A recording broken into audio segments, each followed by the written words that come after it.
Well, I want to welcome you to this series of lectures on the way of things. This particular lecture, actually this particular series of lectures, will be on optics. Basically how to use them and why you should use them, and their importance. For those of you who have seen some of the other lectures, this will be obvious to you that it will affect such things as the presence and awareness, and the feedback loop that we'll talk about in another part of this lecture on optics.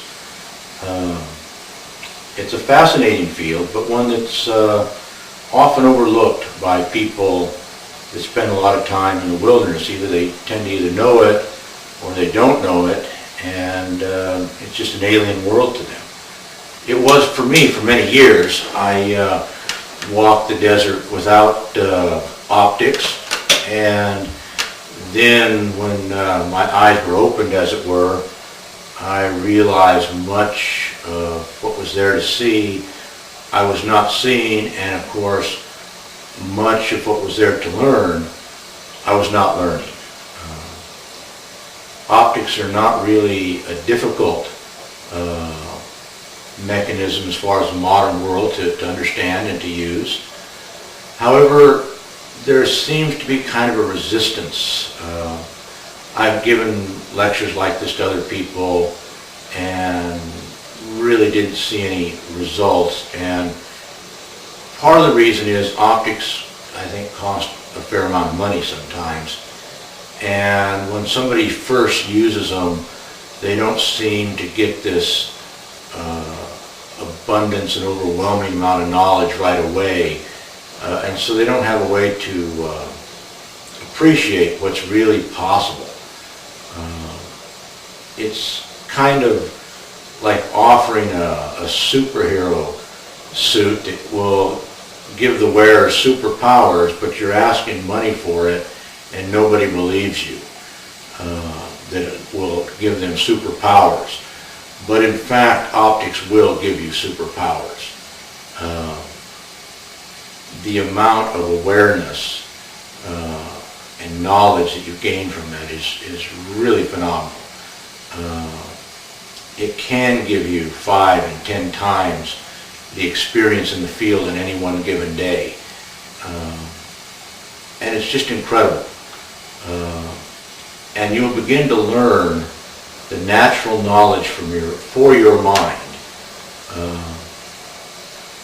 from the ultimate masters, from the coyote, from the bighorn sheep and the deer, and even the jackrabbit and the chipmunk, which sometimes we don't appreciate much as having much natural wisdom to give to us, but in fact they really do, and especially when you are able to observe them in an undisturbed manner, in a manner that they're behaving in their normal way. Either they're unaware of you or they're aware of you and you're at such a distance that they discount you as far as what they're doing. And so again, if you want to learn from the ultimate masters of survival or just living or beauty or what have you, optics are one of the things you really need. And even people that would think that maybe they don't need optics, say like somebody in botany, if you're into flowers or certain types of trees and plants, you'll find that indeed you can often find particular small plants at a distance, or you can gauge their health at a distance that you couldn't otherwise, or even pick out what species it is exactly. And so somebody that's interested in botany would do well. And even geology, again, is something that people wouldn't think that a proper set of optics would be of much value. But I would say, give it some consideration, and you'll probably find that sometimes you'll be able to look off at a distance and say, well, this vein of rock that I'm standing on has a little piece of just above ground, but that's 1.5 miles away, and gives you some appreciation for the geological structure that you wouldn't otherwise have. And so a large, wide range of interests can be enriched with the use of optics. And in this lecture series, I'm going to try to show how to use them and to give you an appreciation for their use. And with that, that ends this particular lecture, and there will be this one and 5 more in the series under the title of Optics. And with that,